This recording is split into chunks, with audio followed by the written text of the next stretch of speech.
everyone. I'm Brittany Stover, and I'll be your host for today's live event, What Happens When Reliability Disconnects. I'm really excited about this one because we're always talking about a lot of different technical things, but we don't always get to talk about what actually happens when you go and you meet people outside of your own operation and learning from other teams. So, whether you're at one site or working across multiple, there's lots of value in hearing what others are doing and what's working and honestly what's not. So, before we get started and I introduce my guest for today, just wanted to make sure that you see the chat button. Feel free to drop any questions or comments in the middle of the conversation, and we will get those towards the end. We will have some interactive moments along the way. So just let us know. Please, and we encourage all the participation. And then this will be recorded. So this will be coming out later afterwards. So joining me today, I've got two great guests. First is Jeremy Bay from UE Systems. Jeremy works very closely with our reliability teams across the industries. He sees firsthand what's working and how those programs are evolving. One of our favorite programs, who we also have on this call, is Chris Howman from Amazon, and he brings some really unique perspectives based on the scale of what they're working over at Amazon. He's heavily involved in building and evolving the ultrasound programs across multiple sites. So welcome, gentlemen. Thanks for joining us. Thank you. Before I officially hand it over to Jeremy, I just wanted to launch a quick poll to just see how often are you able to connect with your peers outside of your organizations? Do you make this a regular occurrence? Do you do this occasionally? A lot of us are very, very busy, so it's sometimes rarely or never. Looks like we're seeing a lot of rarely here. Oh, it's kind of going up and down. So, thank you guys for sharing your poll responses there. I think that's pretty similar to what we see sometimes, Jeremy, in the sense that everybody's just so busy. It's hard to connect. It is hard to connect. That's why, events like this, it's important for us to really dig in and make sure that we're providing the most value and making it worth your while. And that's something we think is really important because everybody's busy here. And over the past few years, give a little bit of background to our relationship with Amazon. Over the past few years, we've worked closely with Amazon and formed a strategic partnership, really working closely together on working through the challenges and looking towards the future for the goals that they have as a company there. So really, the interesting thing about working with them, though, is Amazon has become, as everyone could imagine, because I think we all rely on Amazon for several things in our lives nowadays. But Amazon scaled to be the largest condition-based monitoring program globally. And I used to say in distribution, but now I'd probably say they're probably one of the biggest condition-based monitoring programs in general there. So working with Amazon and working closely with Chris and his team, we've learned a few things over the years doing that. And the biggest thing that I took away from that is working with a large company like Amazon. It's not just about budget, and it's not about just putting tools in people's hands and saying good luck with it. What really makes it work and effective is there's certain things that have to come into play. There's a lot of wheels that have to all turn and keep the machine going, right? But what really makes it work is standardization, training, and then executing the data that we get across the sites. And really, that's the big challenge there is with the sites. With a large network like Amazon, as you can imagine, it's massive. So as you're integrating ideas and implementing programs, you first start locally, and then you got regionally, and then it's nationally, and then it's globally. So each one of those has its hurdles. And then you add into that, you have AI, and that's a big hot item right now. That's big, and that's what kind of makes Amazon unique is, Amazon isn't just managing data at the local level anymore. Now they're using AI for advanced analytics and really digging into, I'm giving all the details. Talking to Chris more about that there, but and those are some of the things that we'll touch on today. But really, that's why this whole program or this conference, this event here is kind of a precursor to that. And Chris is going to be presenting down at the conference for us there, talking about reliability culture. And really, most of you are familiar with our conference. It used to be leading ability, and now we've pivoted to Ultrasound World.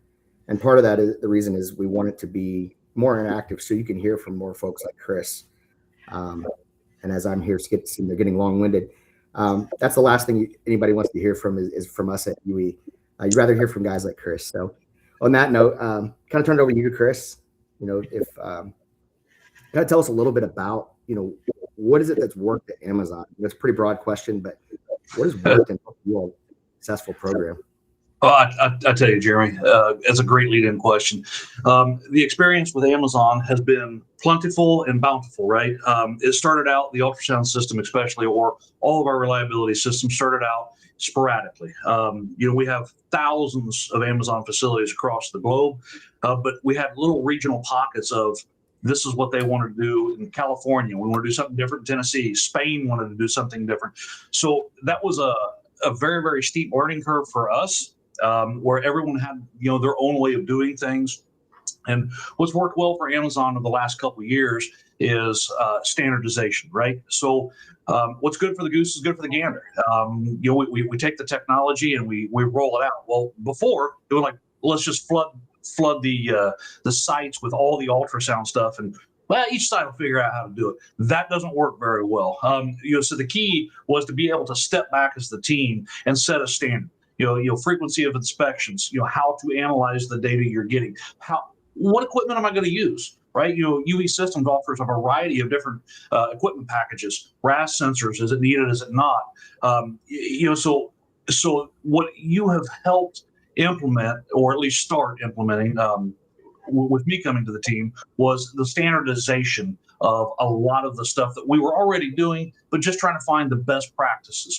And you've been a very good partner in being able to share that, because it's, as big as Amazon is, sometimes it's difficult for us to even communicate within our own teams. And you were able to kind of help full circle close the loop in the communications and the technologies that are out there, and truly help drive what is now the world's largest reliability program. Yeah, and that's, you mentioned that the standards there and how the different sites, they all kind of do their own thing. I think everybody's looking for the same goal, but where do you see like the biggest breakdown there, like with the different standards and executing there?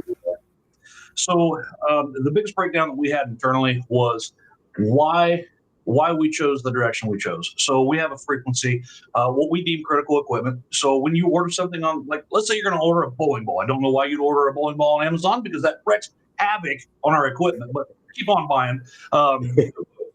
When a bowling ball is in a box and it's going down the conveyor, certain conveyors have different criticalities, right? If this one conveyor goes down before a sorter, for example, then nobody gets their packages. So we were good about, okay, we need to check specific areas. The breakdown was, how often do we need to check it? So me, and I'm in Indiana, and I may deem using the data that I have a little differently than, say, somebody in Germany who says, we need to check this motor, this gearbox, or this bearing a little bit more frequently. So what the breakdown was, a lack of data or a lack of consistency across our network. And you were able to help us kind of piece everything together with, like, the new DMS software has been fantastic for us, because we can trend on a global level. So I can look at all of, millions of bearings across the entire globe and compare that and start trending that. So that way I can adjust my internal frequencies of checking at a much more regular and fruitful basis. Okay. So now, with that, you're doing that with all the different standardization, and you're integrating AI into the mix there. Yep. And I can certainly imagine for those that are watching here today, you're probably facing some of these challenges that Chris mentioned as well. So feel free to chime in the chat there if anybody wants to share any of their experiences or challenges that they've had there too. But using AI there, so there's a lot of opinions on AI, I guess is the best way to say it. With it, there's a lot of people feel strongly about it one way or the other. With Amazon, how is Amazon integrating AI into the mix with all this, the data and the standards and all that? It almost just sounds like it's just, is it a way to solve it all, or how do you guys use that? It's been a challenge. Just because we are the largest or one of the largest tech companies does not mean we have all the answers right away. We've learned a lot along the road. We've done a lot of knowledge sharing and stuff like that. We've had our missteps in the beginning. We are getting better. If you just go in head first, obviously you're going to stumble going into it. If you're willing to learn, you can learn. So what we did find out that it's easier to maybe use small incremental changes in the AI. So take pilots for example. We would take a handful of sites. We take the best of the best, the worst on performance metrics, and we start using AI to start chewing through the data that we're getting in, and we add some more sites to it before we do a full launch of total AI. But don't think that this hasn't gone as smooth as one would hope, right? We've definitely had our challenges along the way, and we continue to learn. Even today, every day we field the questions internally of, hey, we found something, it broke down, we didn't catch it. We retrain the AI models, and we look at why not, and we find those little pieces. We call it nuggets, right? And we just call it a nugget of knowledge, and we learn from that as we go along the way. But we're constantly learning as well, and the key is, even though we are so large, we still act like what we call day one, a day one startup type of company. You have to be fast on your feet. You have to, don't fight change. Don't fight it. Embrace it, learn from it, and throw it in there. And you know what? If you screw up, you screw up. I mean, Lord knows I screw up all the time, but they still keep me here to continue to make different mistakes as long as you learn from your originals. I think it's the key, right? Learn from the mistakes there, right? Yeah. So you mentioned like the standards and then using AI in there and piecing it all together. Where do you see, like, when it comes down to all that, like what's the glue that really keeps it together? Like what is that really makes it work? Is it more of the tools and the standards, or the AI, or culture? Like what do you think brings it all together to where it's successful? It's a mixed bag. You speak of culture. Culture is, do we understand the end goal? The end goal is, let's get rid of PMs. Let's do preventative stuff, right? Ultrasound, for example, is one of the best preventative tools that we have in our tool bag because it can see so far down the road. It's not the end all be all, right? We still have some other things we want to use to check this, but it's definitely the first indicator. And then, so do we want as a culture to use ultrasound? Absolutely. Well, let's be predictive with it. And that's when you start using AI. So as a culture, we say, okay, we see the value that AI can bring into it. So what's the glue that holds it all together? For ultrasound, for example, is like the DMS software. We partnered up with you. You learned how to use our systems, develop the DMS software. So that is the glue, where it's the go-between from the technician on the floor to get the data into the data pipeline, so that way our data science folks can throw the AI at it and say, okay, we see some trends here. Let's look at, we compare again, Indiana to Germany to Spain to Brazil, and we can start to see these trends. And it's the DMS software that adds that common ground where we get everything into the cloud, and we're able to take more than just one site. And so it's a blend of all, right? You have to set a standard on what frequency are you checking things. You have to have the culture that understands change is good. There might be some struggles along the way. And then how do we get from point A to point B? And that's, so it's been, I wouldn't say one is greater than another. I would say collectively, they're all required for success. Yeah. It's something I think that I've heard you say several times throughout the past couple of years. And kind of hitting on that is good data in, good results out, right? And I think there's a little more to that line that you say there too. We may be able to say on here, but yeah, you church that up a bit. Yeah, right. So where do you think then, like, if we have that standardization across the network, and it's so important to get that good data there, like, how do you make sure you don't lose that ownership at the site level? And like, what does good look like then? Yeah. So bad data in is bad data out. Good data in is good data out, like you said. The props that I'll give your team specifically on that was when we were developing the changes to the DMS software. That was one of the concerns we had, right? I'm not in the site. I'm at a central level that tries to do things globally. One of the concerns is, what if they take a bad reading? If they take a bad reading and they record that, then we are making our judgment off bad readings. And props to your team, your software team, the scientists you have working for you, is you were able to add some features into the software, so that way when a technician's out there taking the readings, they take a bad reading, I can virtually smack them on the back of the head, say, nope, that won't work. Let's do it again.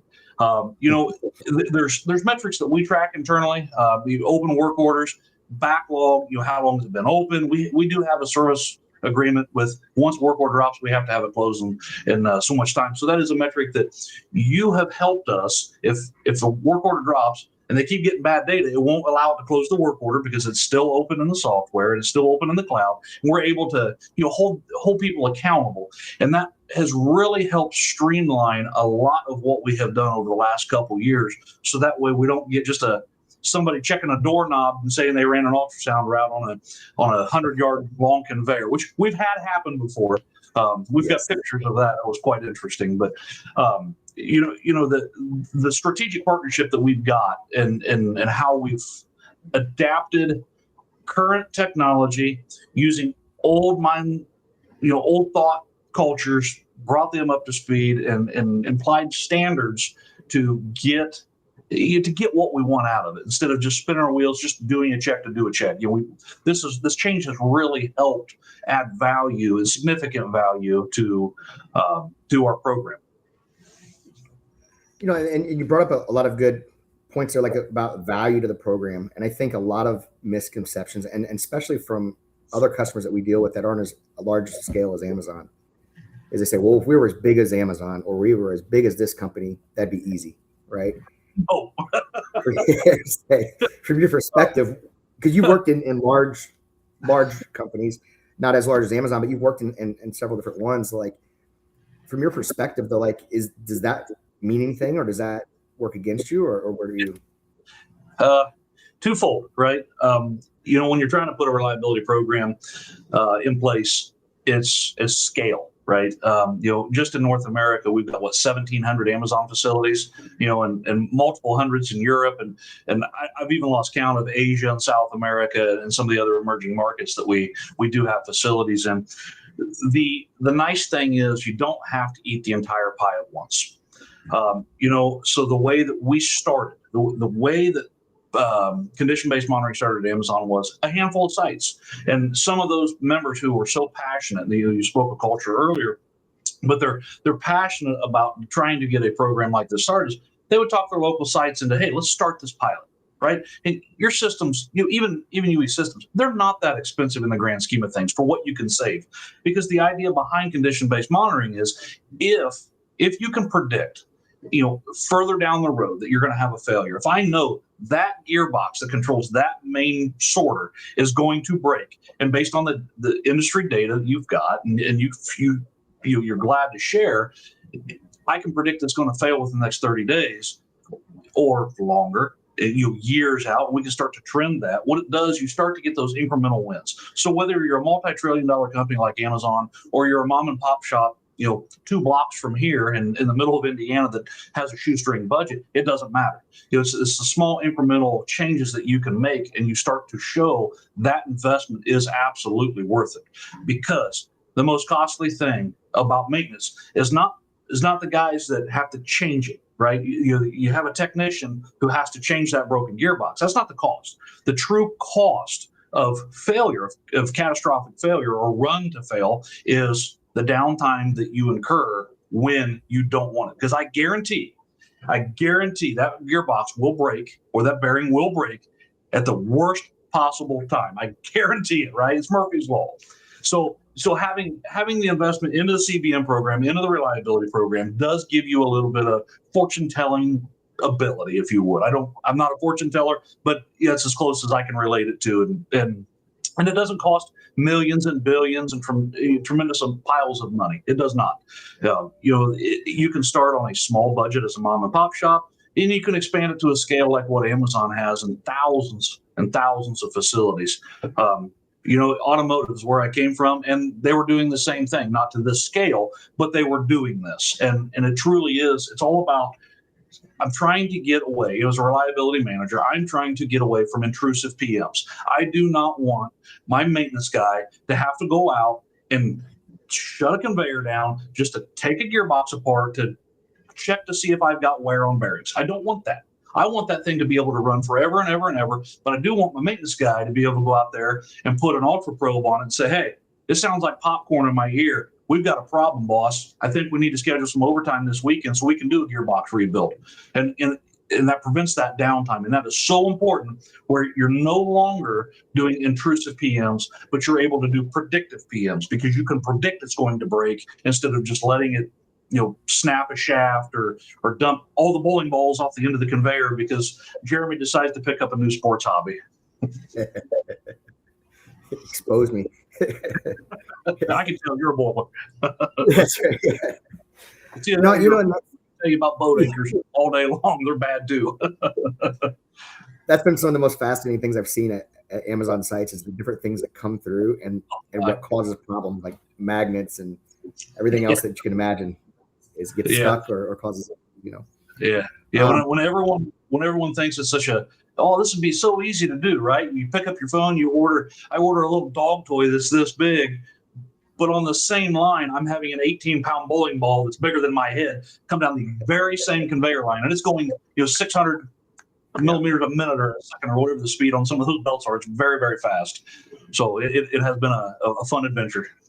Well, I can imagine. So a little background too, and like my experience with Amazon, when I started out, we were at a conference years ago, and and a colleague of mine, Chase, we were there and we saw some Amazon guys walk by, and it was just like, hey, what are you guys doing here? Because it was a reliability conference, and we're thinking like Amazon, they just ship stuff, they're just selling books and shipping stuff, because at the time Amazon wasn't what it is now, so getting embedded with you guys and learning more and more about what you do and everything there. And it's kind of interesting that's where we met you all, is you were at a conference looking for answers and looking for things to do to make things more efficient and better there. So over the years, we've seen you pretty active at several different events there.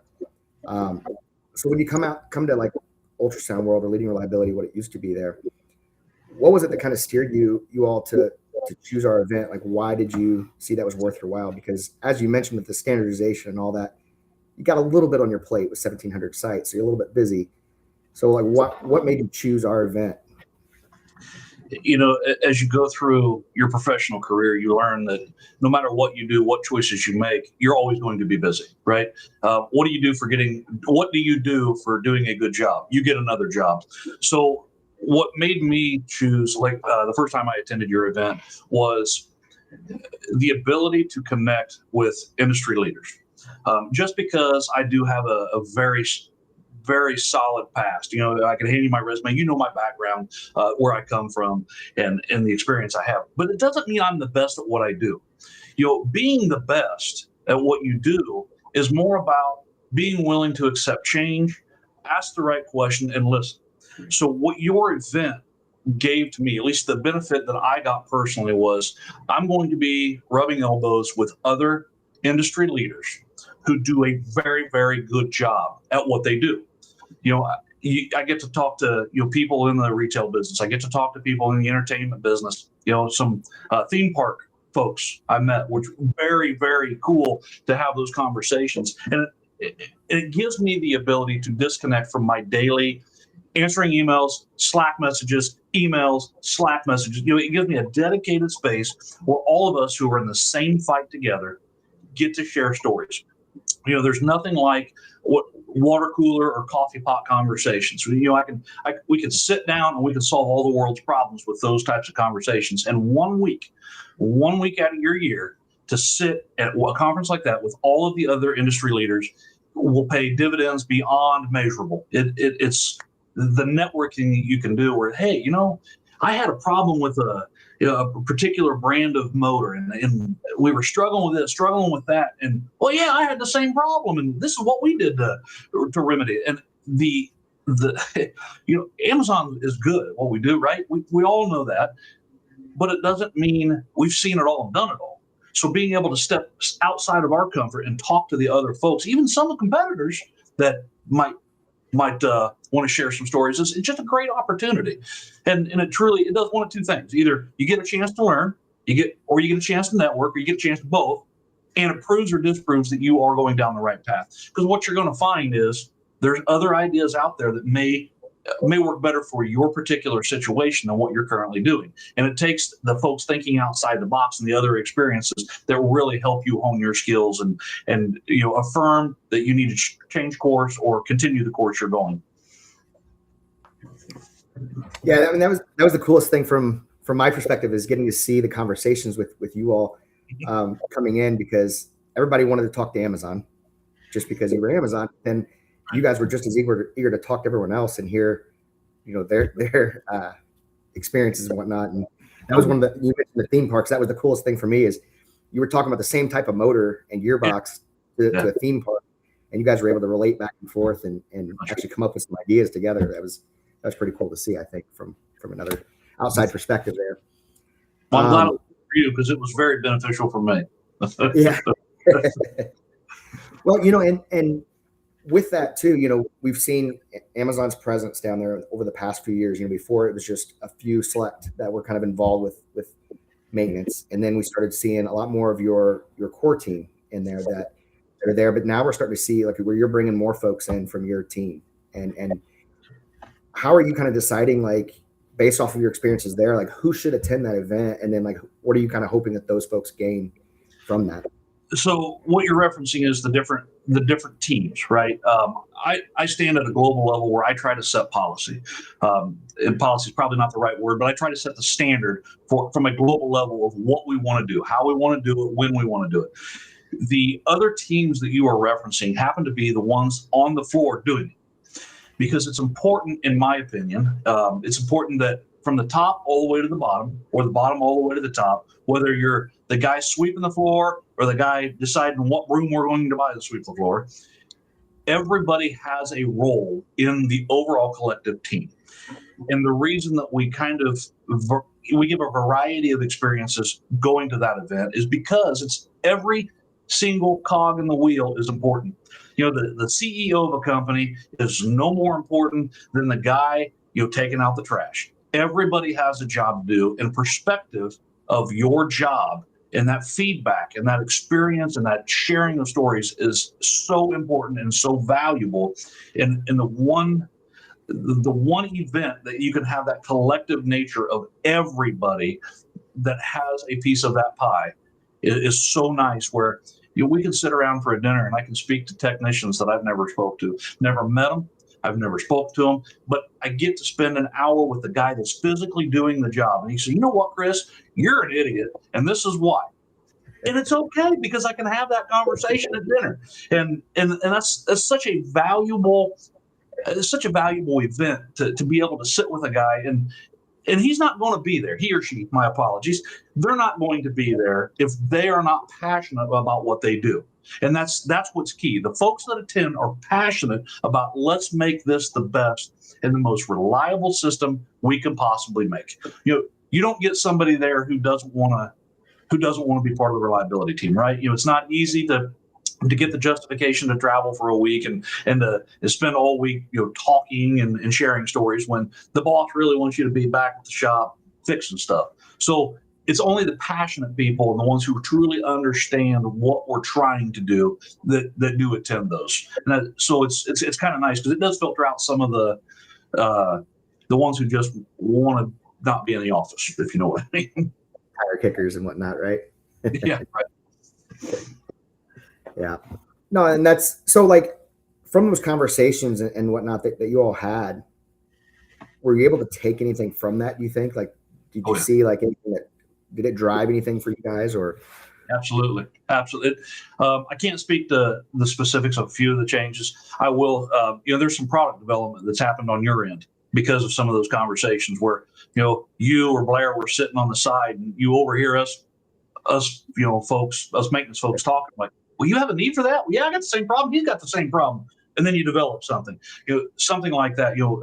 RAS sensors is where I'm going with that. But some of the changes that have been made recently, and yes, that those conversations have changed product. It's changed strategy internally. It's helped with some of the software, the AI that you spoke of earlier. It's helped drive and validate our concerns. The last thing you want to do as a leader is make a decision in a vacuum. Well, hey boss, I feel this way. The guy from FedEx feels this way. The guy from the theme park that I won't mention feels this way.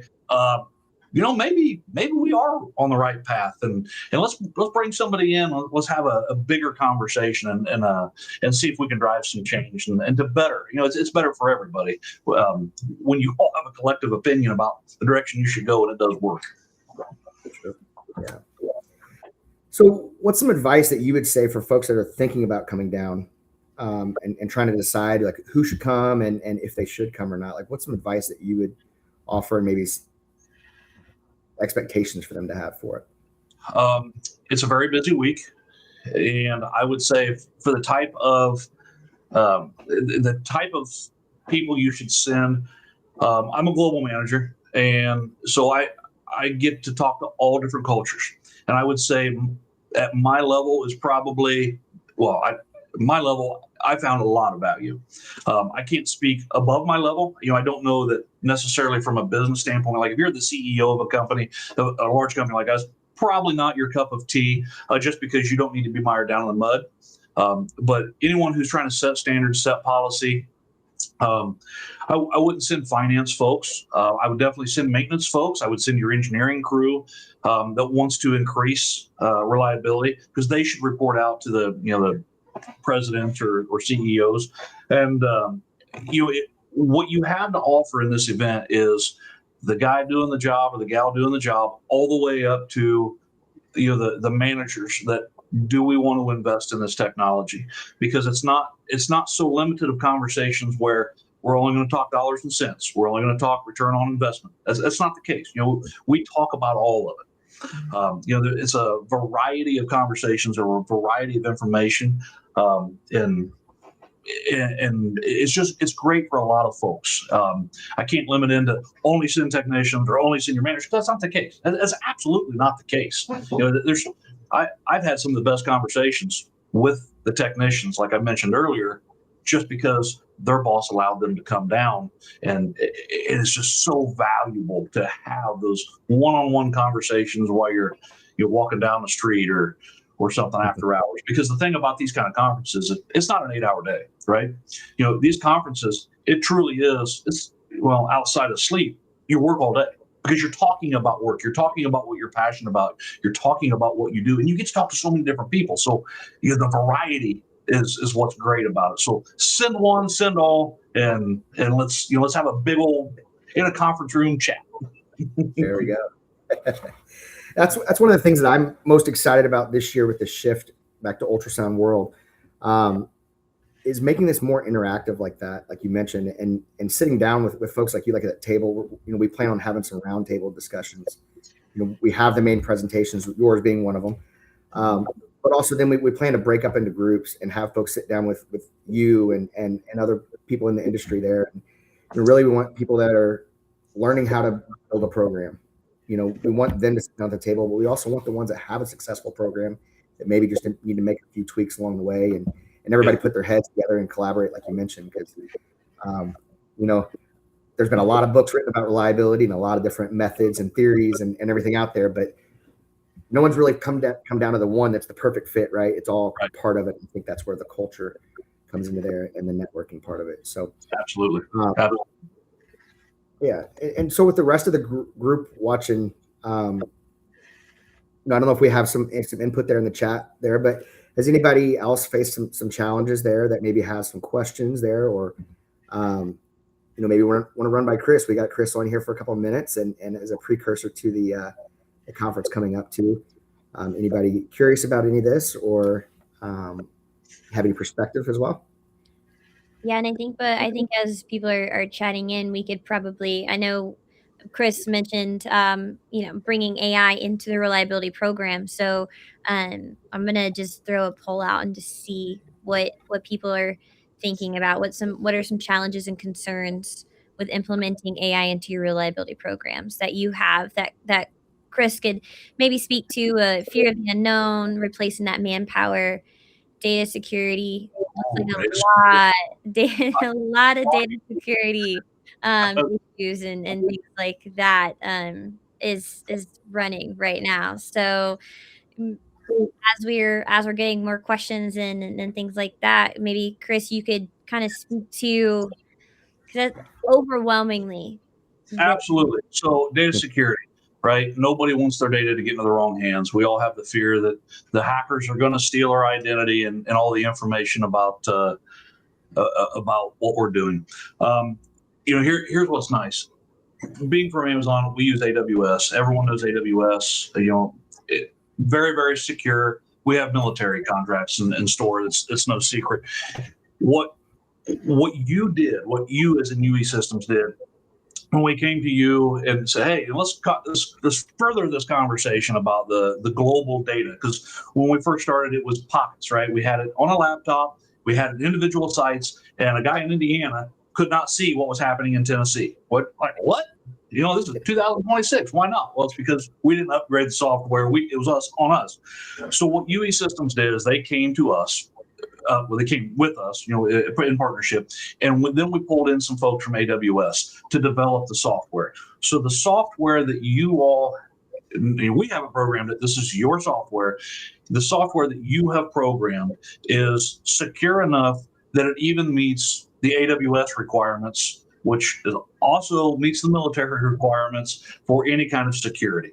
I cannot speak to the different levels of security. HTTPS, secure socket layer. That's about as far as I know when it comes to security of data, which is probably not even a thing, right? It's probably not even a thing anymore. But your smart people and our smart people, not me, were able to connect and truly make a viable product that meets the highest securities. I don't have to worry about. I don't even know who's one of our competitors. Temu. I don't have to worry about Temu getting my reliability information because it is secure and it passes those security tests. And it's not something that you didn't just spit it out. You worked in a strategic partnership with us and our security folks to ensure that what we were trying to do, because it's software on a laptop, it's got to go out and come back in through the cloud, through a whole bunch of different IT stuff that I don't understand. But you worked with us to ensure it does meet the requirements. This is not a fly-by-night type of operation by any stretch of the imagination. So very, very secure, like any other, just like your email that you would have in a facility. And it's common practice now, from what I understand, that companies have security checks, right? Okay, well, send us your software, let us install it. It has to go through our checks. We have a similar process, and it was pretty painless actually. It was. That part of it was the smoother part. It's trying to get server space for the amount of data that I'm trying to keep with my struggle with the AWS team. But all in all, it was a great experience, and it passed all the tests that our IT folks threw at it. Nice. And what would you say to those that answered replacing the manpower? Because I think that's what everybody, even if they say it's not a concern, I feel like it's always Everybody's mind. over. My history is the automotive world. Everybody knows automotive world, big cuts, layoff. That's all you hear about. I will say that reliability does not think that way. So if you have a reliability program where you're trying to cut manpower, then you're doing reliability for the wrong reason. What you ought to be thinking is, how can I optimize my labor? So I guarantee your staffing models at your facility is based on a few different data points, right? How much equipment, how much automation, how much downtime are you allowed to have? We can go into OEE, MTTRs, and all that crazy, awesome, hot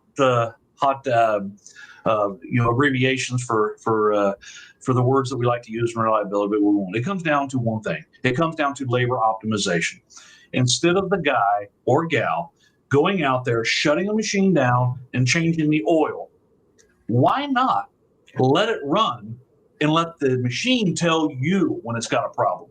You don't just change the oil in your car every 3,000 miles anymore. If anyone with a car in the last 10 years ought to know, the car tells you when it's time to change. And why is that? That's because the automotive industry inside the vehicle believes in reliability to a point where they start putting sensors in things. They start reading, how hard are you driving it? What's your elevation? How rich is your fuel? Do you have a timing issue? And all of the other wearable things it keeps track of.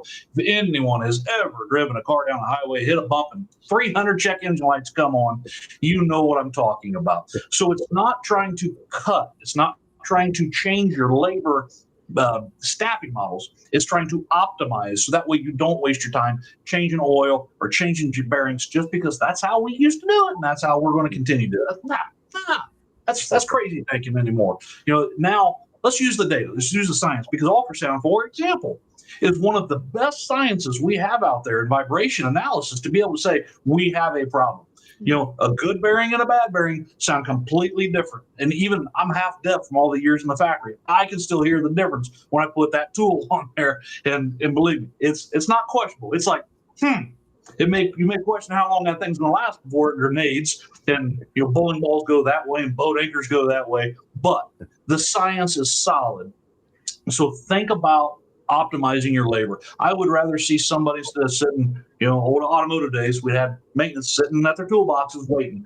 Well, let's get them out. Let's get them checking for things and being preventative. True preventative maintenance is listening to your equipment.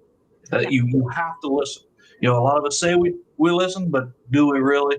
So that's what I would say about manpower and labor, if you would. So let's use them for the positive and the proactive methods of listening to the equipment.